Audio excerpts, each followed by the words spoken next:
nè là lúa ta la chọn đồ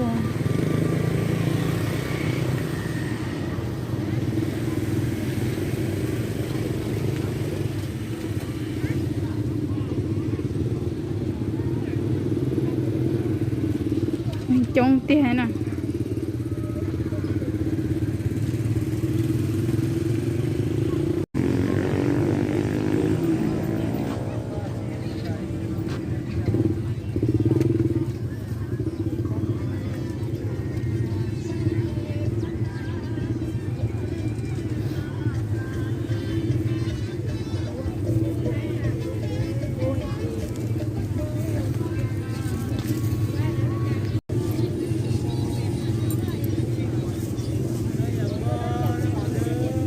trông chị trông à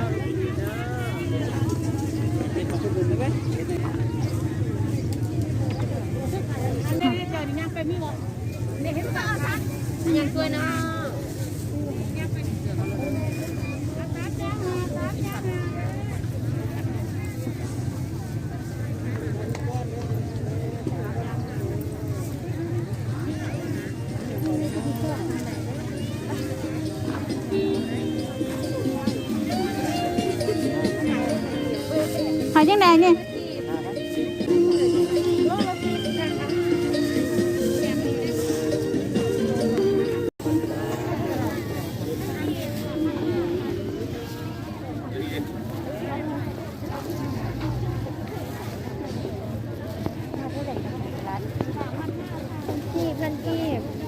มาละพันวะ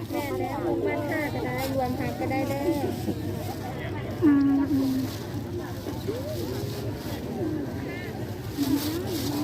พันกีบเด้อป้อมบัวตีปนกันได้ทุกอย่างมาท่ารวมกันได้เด้อ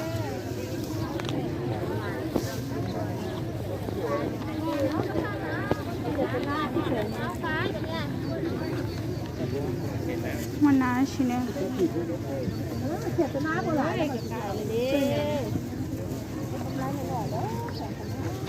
อันนี้นอนแย่ว่าคือนอนแย่เอาปลาเด้อค่ะละ10,000เด้อสาวเด้อ น้อยกว่านี้บ่มีแล้ววะ พี่แล้วสาว จะได้ไปมุกปลานะ นี่แหละตัวซ้ำนี่แหละไปมุกไปน้ำนะ ก็นี่ขั้นใส่ได้ แล้วเอาถุงยางมาด้วยเบี้ยถุงยางมาด้วยถุงน้อยถุงน้อยเบี้ย แต่ย่านไปยังเล็ก เล็กกระโดดกระเด้อยู่ เอาแห่งคนเล่าโชคเล่าแล้ว ตัวนี้เราจะไปคอมเมนต์ไปน้ำนะนี่นี่น้ำ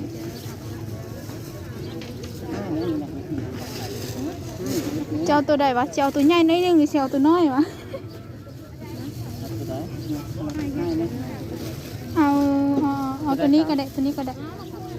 5,000ไม่จ้ะ10,000นะสาว อันนึง10,000นั่นแหละเดี๋ยว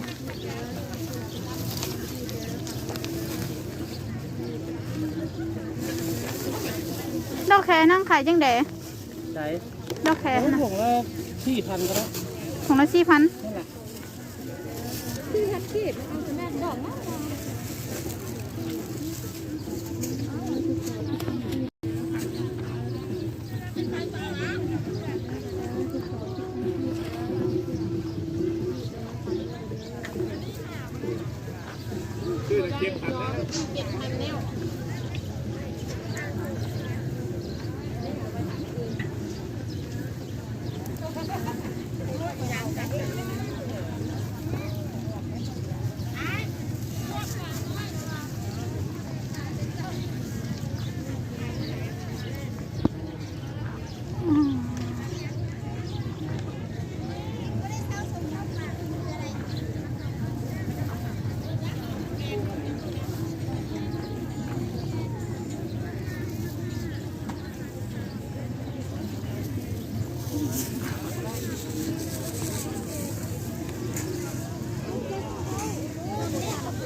จ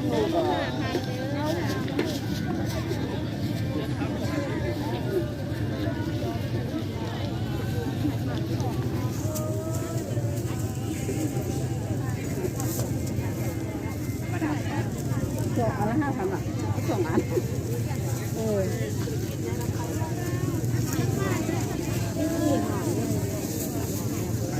ันนี่มาซื้อสลิปก่อน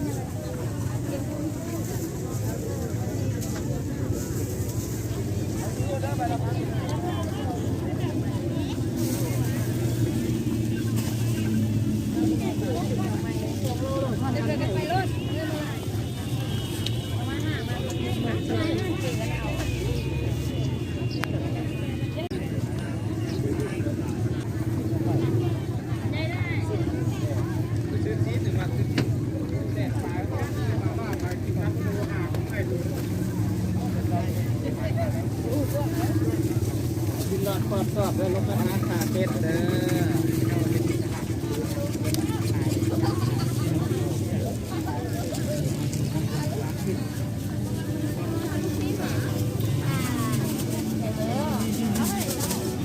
ปิ้งเด้อปิ้งเด้อ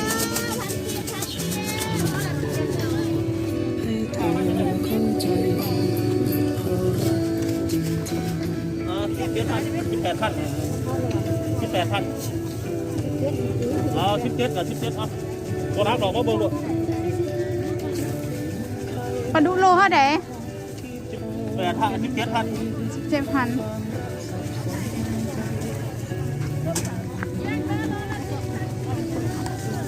เอา5,000นะ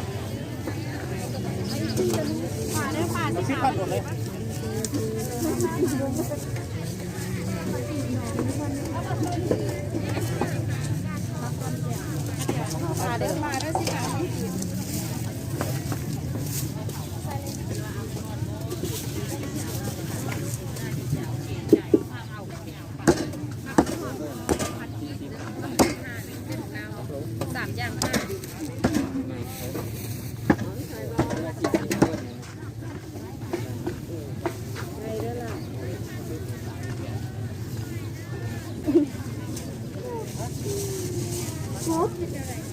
นี่น้องว่า15,000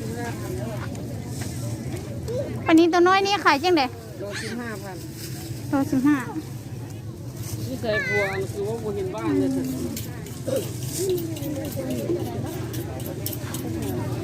ได้ผู้ชายได้เงินจ้ะค่านี่ก็ให้ออกค่ะรถ7 ขีดเลยเนาะเอามาละพันเด้อ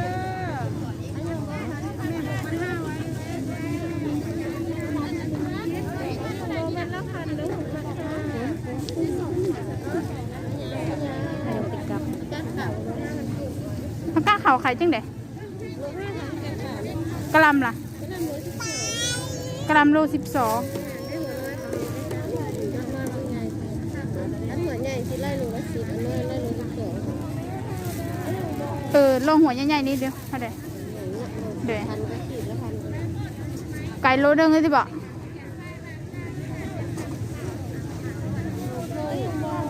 เอาตัวน้อยนิดนึงหันก็ได้เหรอตัวนั้นตัวนี้เนี่ย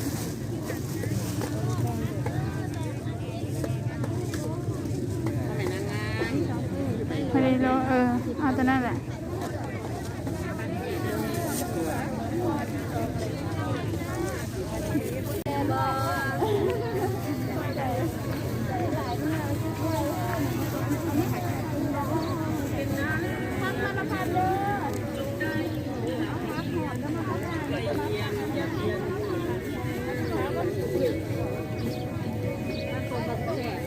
วันน้องยังพอ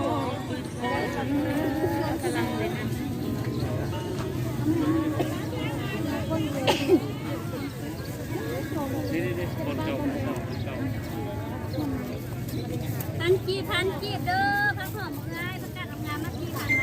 อันนี้2 พัน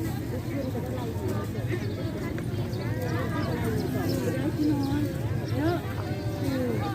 ได้ว่ากินข่อยบ่ให้แล้วข่อยสิเซาเขาได้หรอกว่าขึ้นไปอันแล้วได้เท่าเนาะตะโกกเองเบิด โบจะแบบจักคุยเลยหมดเลย ข้าวพันเสร็จที่หาว่า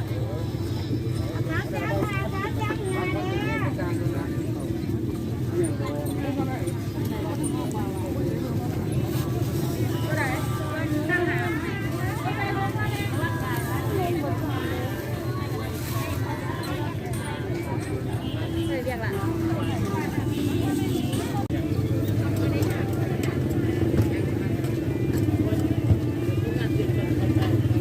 เอา5,000เนี่ย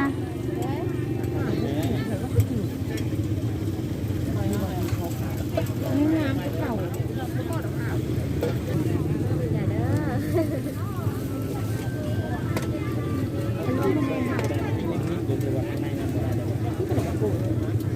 แข็งในมือเลย แม่ขนมครก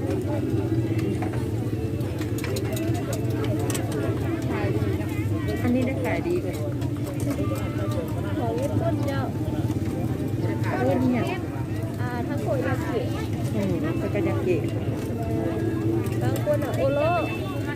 อันมีอันที่ใส่ปลาหมึกเป็นบ่ ตะกี้เคยเห็นแล้วแต่เดี๋ยวนี้ใส่มันปลาหมึกมันราคาสูงหลายเลย สิถามว่าถ้ามีตัวที่ใส่ปลาหมึกบ่ต้องเอาให้หั่นดอกบ่มากินปลาหมึก เคยเห็นแต่ว่ามันโลนึงมันไม่เกี่ยวไงโมพุ่งพื้นกันแล้วก็ได้เห็นแล้วเล่นให้ราคาที่ มันแพงโคตรเครื่องขึ้นมา คือก้อนที่ว่าปลาหมึกนี่อยู่พื้นแล้วเอาตัวอื่นมาเลือกใส่ ข้างไหนมากกว่าละกันเลยมาได้หรอ จวดเอาเลยได้จะเด้อง่ายต้องตกไหมเรา เอาไปท่านเอาเงินถอนไม่ได้ค่ะคนที่สองข้างไหนเนี่ยข้างนั้น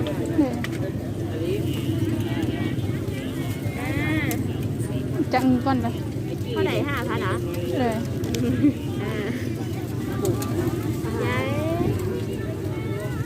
อันนี้แม่ส่ง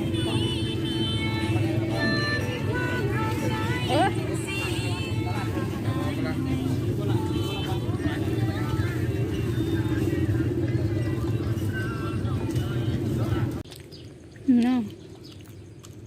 เราจะน้องนี่เขาหนึ่งแล้วหัวเจียมจีบป้องไปแต่ทีนี้เขาหนึ่งชัว